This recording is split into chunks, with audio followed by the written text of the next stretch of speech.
राधे राधे। हरे कृष्णा। कैसे हो आप सभी लोग? आशा करती हूँ आप सभी परम मंगल में होगे, स्वस्थ होगे, अच्छे होगे। अगर आप लोग श्री कृष्ण जन्माष्टमी पर श्री धाम वृंदावन की या फिर गोवर्धन की परिक्रमा करने की सोच रहे हैं तो ये मेरी वीडियो आपके लिए बहुत ज्यादा इंपॉर्टेंट होने वाली है। क्यों? क्योंकि मैं बताती हूँ, श्री कृष्ण जन्माष्टमी पर अगर आप वृंदावन की या गोवर्धन की परिक्रमा करेंगे तो आपको क्या देखने को मिलेगा। तो चलिए, ये बात उस समय की है जब मैं नई नई श्रीधाम वृंदावन में सेटल हुई थी। उस समय की है जब मैं नई नई श्रीधाम वृंदावन में सेटल हुई थी। तो वहां के जो फेस्टिवल्स थे उनके बारे में मेरे को थोड़ी सी कम जानकारी थी, क्योंकि मैं नई नई श्रीधाम वृंदावन में सेटल हुई थी। मेरे को लगा अपने माता पिता को बुला लेती हूँ और उनके साथ पूरे दिन तो मैं जन्माष्टमी का व्रत करूंगी। रात्रि को कम से कम 11:30 बजे तक मैं परिक्रमा करके वापस आ जाऊंगी और उसके बाद बाल गोपाल लड्डू गोपाल का सेलिब्रेशन करूंगी। दिल्ली में क्या होता है, बहुत सारे मंदिर होते हैं और बहुत विशाल तरीके से सजाए जाते हैं। अनेकों झांकियां निकलती हैं, अनेकों प्रोग्राम होते हैं और ये प्रोग्राम 12-1 बजे तक चलते रहते हैं। जो दिल्ली के लोग होंगे उनको अच्छे तरीके से ये बात पता होगा। तो यही सोचकर मैंने अपनी माता पिता को वृंदावन में बुला लिया था और बोला था कि हमेशा दिल्ली की जन्माष्टमी बनाते हो तो क्यों ना इस बार श्रीधाम वृंदावन की जन्माष्टमी बनाओ। मेरे माता पिता भी श्रीधाम वृंदावन में जन्माष्टमी बनाने के लिए आ गए थे। पूरे दिन हमारा व्रत उपवास था, जैसे विधि विधान से हम लोग व्रत रखते हैं।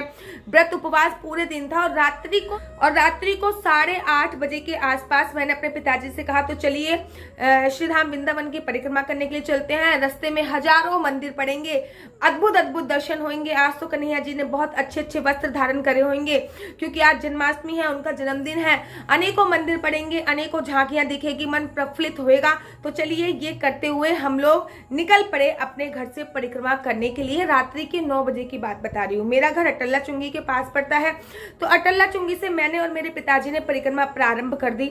हमने सोचा भैया आराम से करेंगे, वैसे तो परिक्रमा 2 घंटे में पूरी हो जाती है, लेकिन फिर भी हमने सोचा आराम से करेंगे। 3 घंटे तक परिक्रमा पूरी करेंगे और 11:30 बजे 2.5-3 घंटे तक परिक्रमा पूरी करेंगे और 11:30 बजे घर पे आ जाएंगे और श्री कृष्ण जी का जन्मोत्सव फिर उस विधि विधान से हम लोग बनाना प्रारंभ करेंगे।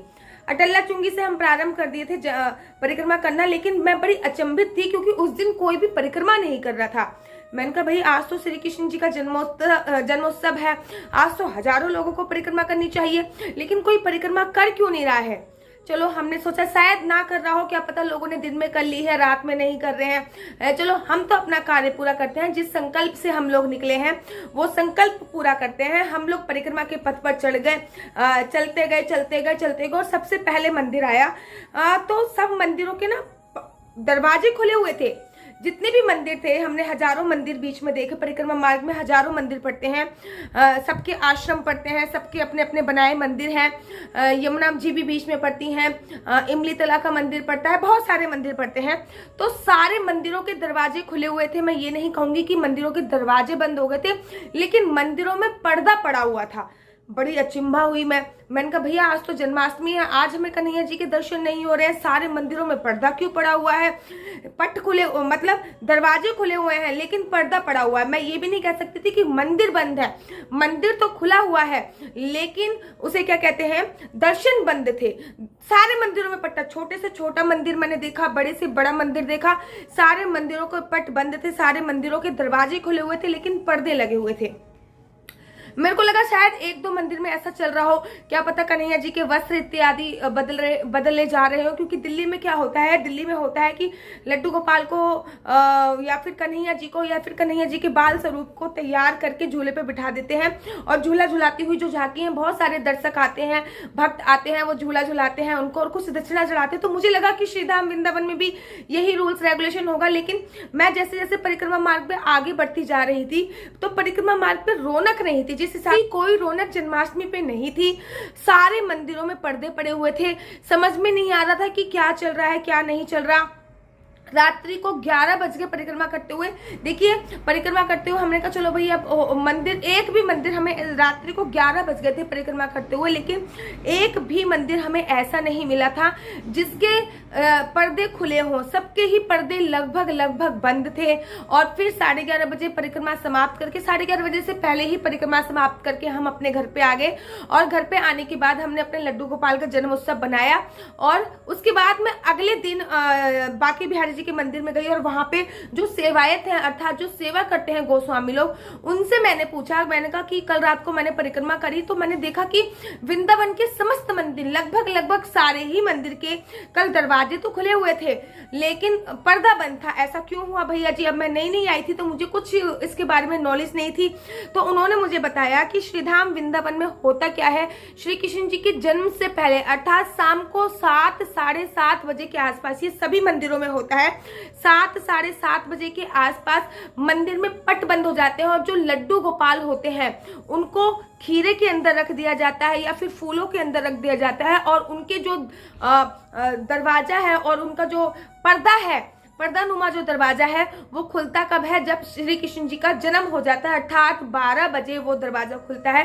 उससे पहले भगवान को गर्भगृह के अंदर डाल दिया जाता है, जैसे कि फूलों का गर्भगृह मान लिया जाता है या फिर खीरे का गर्भगृह मान लिया जाता है, कद्दू को गर्भगृह मान लिया जाता है। तो वृंदावन में बाल गोपाल लड्डू गोपाल हर किसी के घर पे हैं। घर पे मैं अगर ये कहूँ कि हर किसी के मंदिर में तो अवश्य ही है, अगर घर पे भी नहीं है तो मंदिर में तो अवश्य ही है। तो मंदिर में क्या करते हैं कि सारे मंदिरों में जितने भी वृंदावन में श्रीधाम वृंदावन में मंदिर हैं, श्री कृष्ण जन्माष्टमी वाले दिन क्या करते हैं, शाम को 7 बजे तक दर्शन ओपन होते हैं। 7 बजे की आरती करने के तत्पश्चात जो भगवान का बाल स्वरूप है और शालिग्राम जी को फूलों के अंदर रख दिया जाता है या फिर खीले के अंदर रख दिया जाता है या फिर कद्दू के अंदर रख दिया जाता है और उनको रखने के तक दिया जाता है। और रखने के बाद 12 बजे जब चांद निकलता है तो फिर शंख की ध्वनि सुनाई देती है। शंख की ध्वनि के साथ पंचामृत के साथ उनको निकाला जाता है, फिर पंचामृत से उनका स्नान कराया जाता है और उसके बाद रात्रि को 3-4 बजे तक दर्शन खुलते हैं। तो अगर आप भी जन्माष्टमी पर वृंदावन या फिर मथुरा जाने की सोच रहे हैं तो इस बात का विशेष ध्यान रखें, और परिक्रमा करने की सोच रहे हैं तो इस बात का आपको विशेष ध्यान देना है। हाँ, आपको बांके बिहारी जी के मंदिर में जरूर जाना चाहिए क्योंकि बांके बिहारी जी के मंदिर में साल में एक बार मंगला आरती होती है और मंगला आरती को लेकर बोला जाता है कि जो करे बिहारी जी की मंगला वो जिंदगी में कभी ना होए कंगला। तो आपको बांके बिहारी जी की मंगला आरती जो कि साल में एक बार होती है जाकर जरूर और जरूर देखनी चाहिए।